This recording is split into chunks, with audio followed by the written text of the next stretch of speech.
fatal heart impacts, past painful scars. In fact, I blast tasteful bars and pass. I back up my actions, fact don't ask, grab reactions, jacked attack with every word, then act with class as they hear me snap. I got nothing to lose, cause I fought and felt the bruise. Now I'm not the one confused, call the shots and they produce. I ain't lost, I'm finally loose, pick a new silver excuse. I need the views to boost me to a new abuse of being used. Everybody wants a piece now, y'all can rest in peace now. You're dead to me, so peace out. Remember, you're discreet now. Get ready for defeat now. Alrighty, hello everybody. This is Show here, and now, whenever we last left off with this series, we had Izuku and, well, Melissa Shield. Now, Melissa Shield, she is a pro hero, and she is currently 20 years, or actually, yeah, I don't know when her birthday is, so she's either 19 or 20 years old right now. So, currently, Melissa Shield, she's a pro hero.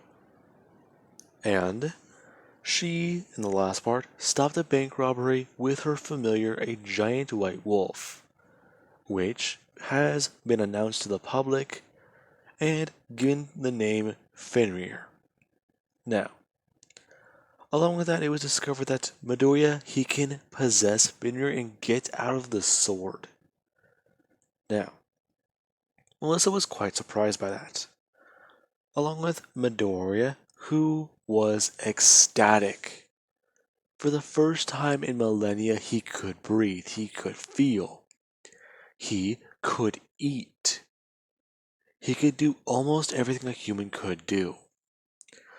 And you didn't even have All Might, who, whenever he returned, he was quite caught off guard by the situation.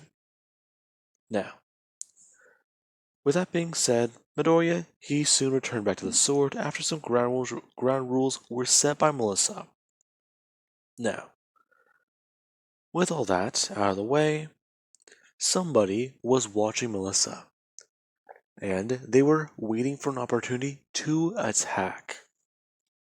Now, with all that being said, we do currently have Melissa Shield today, where she is doing hero work, and she does have the sword on her back as she's riding atop of Fenrir. Now, a lot of people are watching Melissa as she has passed by, and some of them are talking about how it is the Sword Maiden, as kids would point and look at her.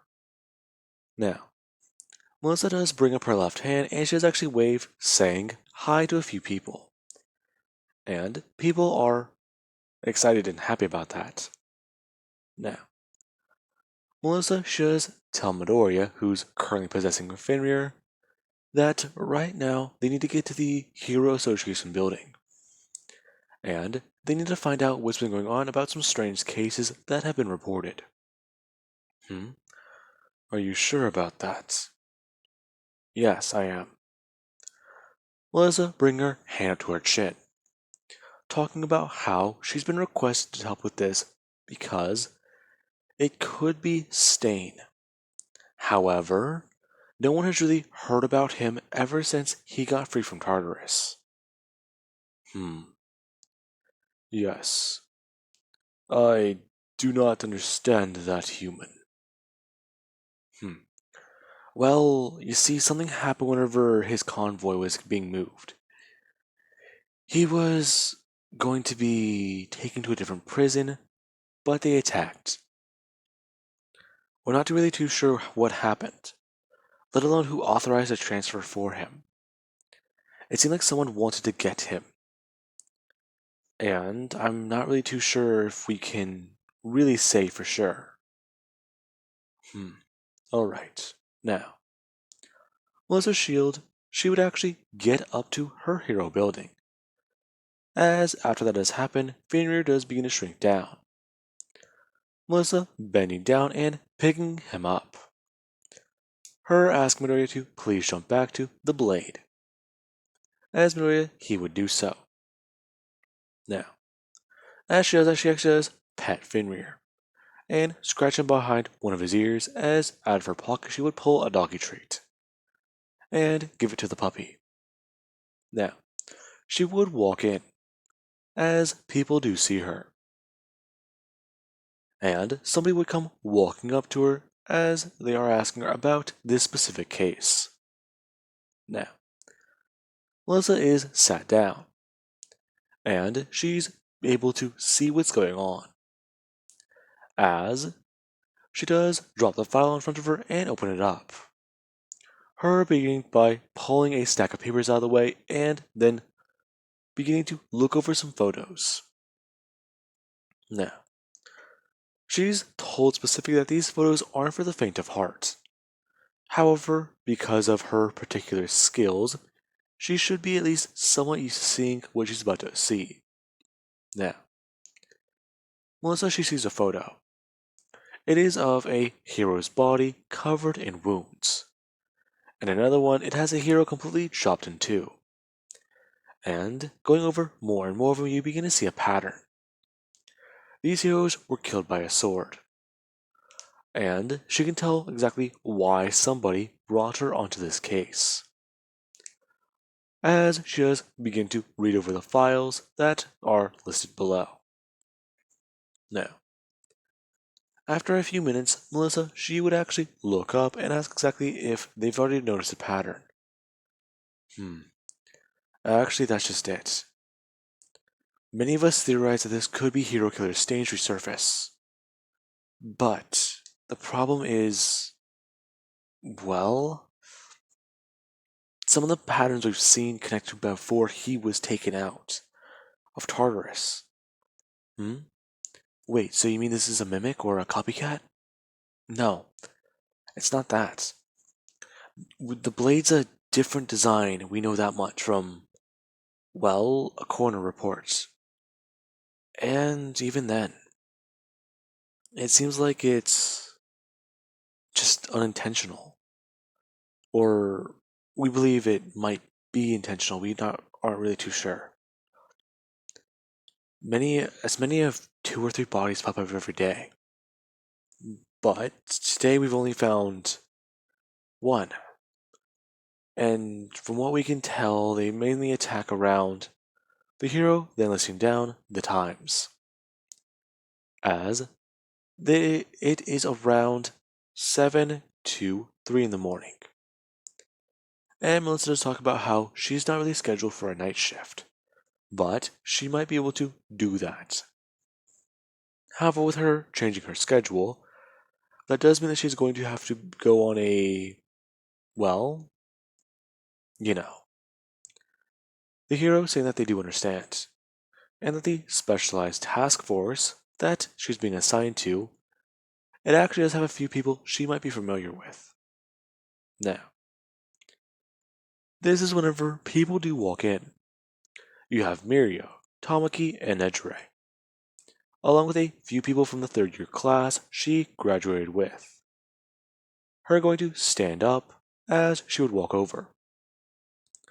Nejire immediately pulling her into a hug, telling her hi, and that it's been a few months.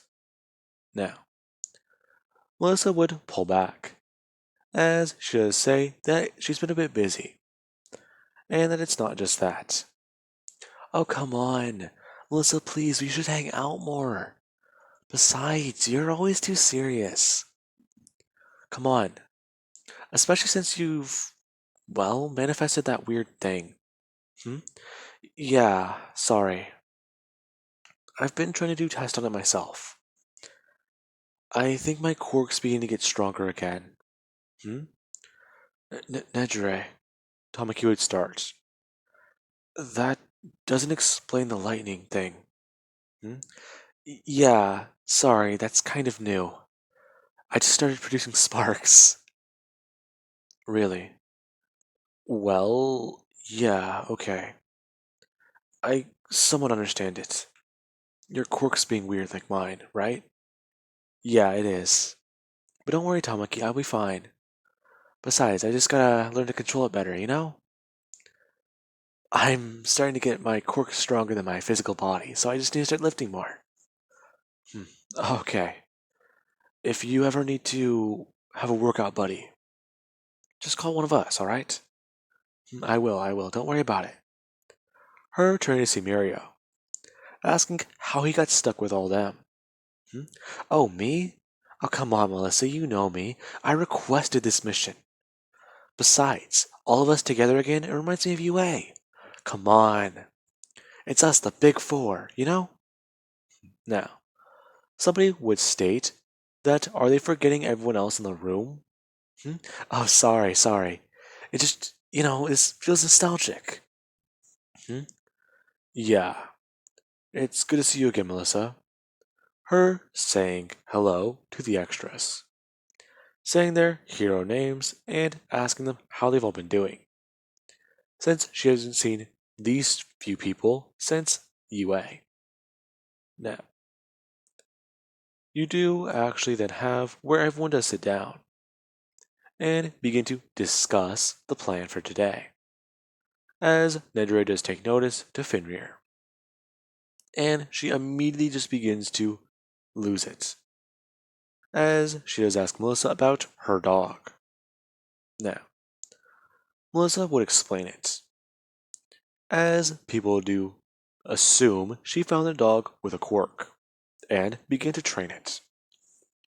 No.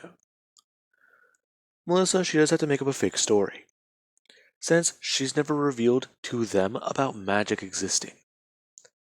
Her talking about how a year ago she found a puppy, and just recently she found that it had a quirk.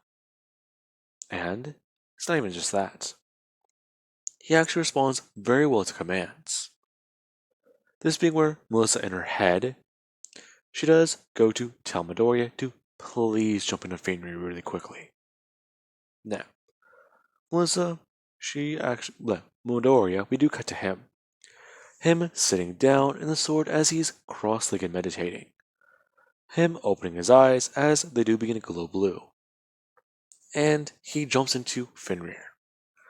As that does happen, Fenrir, he actually does look up at Nedre, before leaping out of her arms and laying on the table, before turning around and going to sit. Now, Nedre does begin to say commands, and Midoriya would follow them. Him feeling embarrassed. Now, Nedre, she's having fun. And Midoriya? Yeah. The proud warrior king is a dog currently rolling on a table. You really can't hit a new low, can you? Unless you grab that pickaxe and start mining. You gotta get lower. Anyways, sorry about that. Now, eventually everyone, they all do go over everything. And they get ready.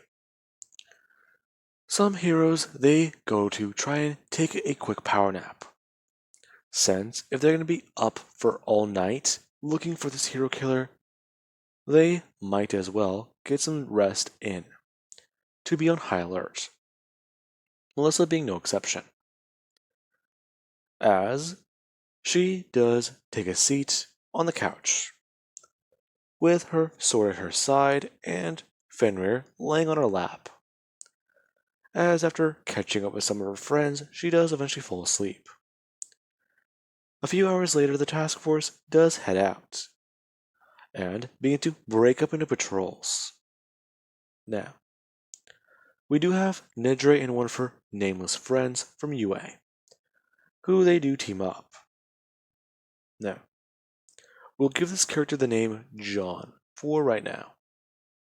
Her and John are talking, and she has asked him if he's made progress with his quirk, since he does have a strange one. Him telling her that yeah, he has. And that he's actually starting to get better and better at it. Now, we do actually then have where he does show that gravity manipulation does take a toll on his body. But it's nothing that he can't handle now. Especially since he has been going non-stop training since UA, trying to catch up to all of them. That's pretty good, John. I know you'll make a good hero. Hell, I have to try really hard every day just to keep up with everyone. Hmm? You've always been at the top, Melissa. What are you talking about? Hmm? Oh, uh, well, I meant the pros in the big leagues. Oh, you're leaving us behind? No, it's not that. I didn't mean it that way. I know I'm just joking. Besides, you worked hard. I mean, look at your scars. Now, Melissa, she doesn't really say too much after that, as the person who's been stalking Melissa thinks that today is the perfect time to ambush her, as they do quickly come in. Now, they catch Melissa off guard, and Fenrir, he is the one who does notice the person first, as he picks up their scent and does immediately begin to start growling.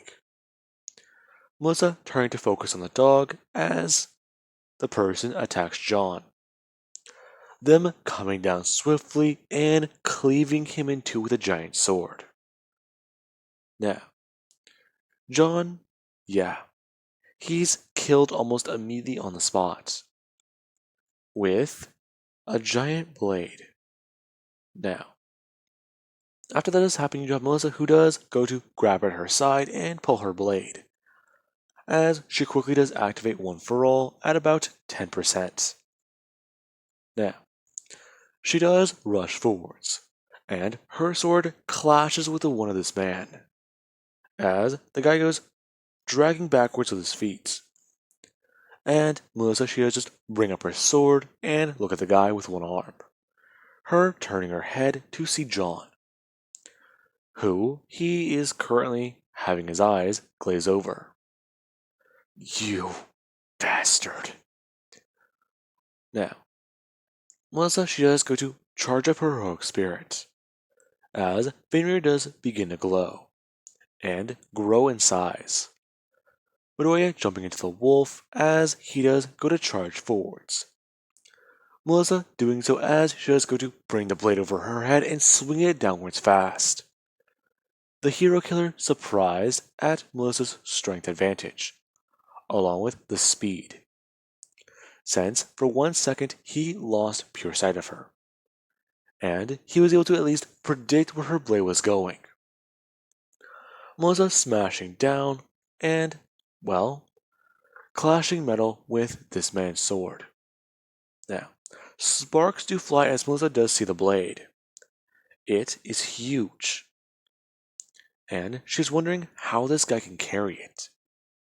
The thing looks like a slab of iron, and it might as well be, from what she can at least think, 70 pounds? Now, the guy, he does go to cleave down towards Melissa, as she quickly does back away and the dog does come into attack. Fenrir going to bite into the guy's left hand, and into his arm as Midoriya is trying to tear flesh. The guy quickly going to bring up the butt of his sword and quickly smash Midoriya across the face and hit him away, as Fenrir is sent flying away. Melissa turning to see that as she does wonder how that was possible. So you're the swordsman, hmm? Melissa says, bringing up her blade and turning it sideways into a battle stance, as if she's ready to defend. Who are you? Who am I? No one. Who I am is not important to you. Now listen to me. You have been a pain in my side for a long time. Huh. Funny enough, I never met you before, she says, her turning it up to 15%, as she does rush in, talking about how she can't be a pain if she's never heard of this person. As the person does sidestep her and go to try and cleave her to the side and split her in two. Now, this is where Melissa, using One for All, she actually does kick down with her left leg and jump to the side, as she gets cut on her side, and, well, she's barely able to dodge that. Now, after that has happened, she does land on the wall with her feet as she does jump off, and go forwards, clashing blades once more, as the two are just striking repeatedly over and over again, as we will begin the villain's monologue. Now, here is what the villain will say. It's funny. I didn't expect you to be this well trained. I've had practice for years, she does say, her dodging out of the way as she's able to throw her blade forwards and cut the man across one of his arms. Doubtful. You've trained your whole life, haven't you, with that blade? Now, they are still clashing blades and dodging away at each other. The man talking about how she knows what that weapon is, correct? What are you talking about? Now, the guy does go to actually dodge her blade and go to actually kick it to the side with his own, before bringing up his left hand and socking her directly across the face, knocking out one of her teeth, telling her that she wields Excalibur. Now, Melissa she does jump backwards and away, as Fenrir does get back up. And Midoriya, he jumps back into her weapon. Melissa asking if Fenrir's okay. He'll heal. Besides, charge up your spirit. Otherwise he might fade. What do you mean? Recall him. Now, Melissa, she does try to focus. And you do actually have Fenrir whose physical body does begin to demanifest.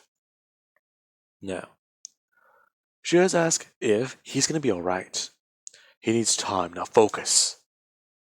This guy knows about you. He knows about Excalibur.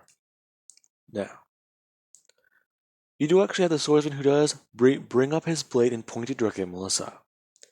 As Midoriya, he does get a good look at it. That can't be. What is it? That blade. It was supposed to be destroyed. Damn it. What is that thing? You know, I've had my fun. I wanted to test you. You're good. But you're nowhere near my level. Your level? Yes. You can't win. So, I will say goodbye for right now. We're not done, Melissa would say.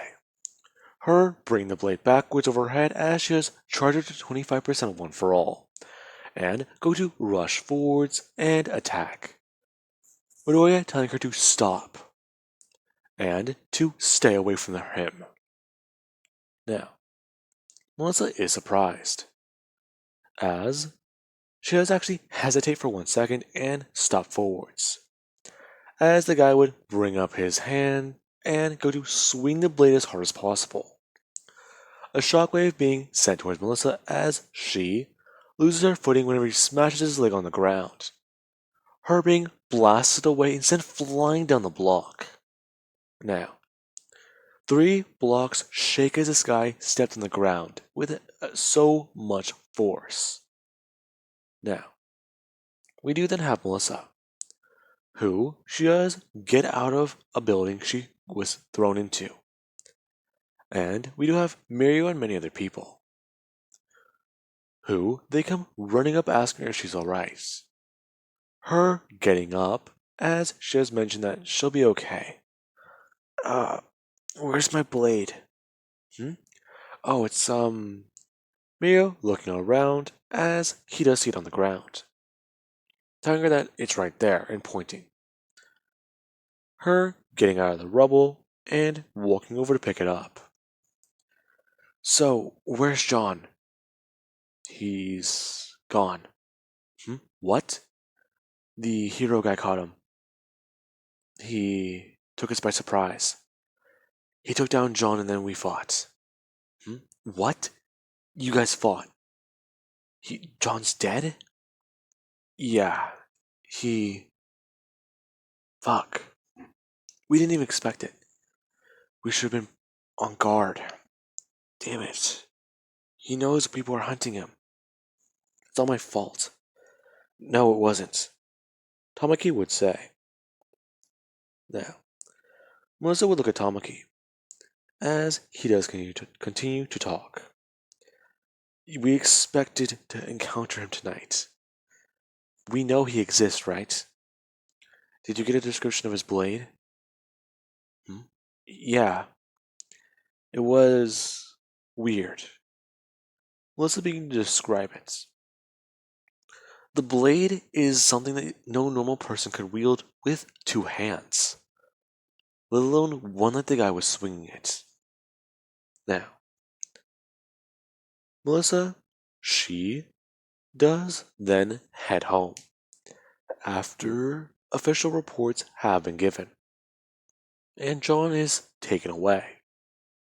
Now, we do cut to Melissa's apartment, where she is currently sitting on the couch with Fenrir, who he does have a missing patch of fur on the side of his head, which is slowly beginning to grow back.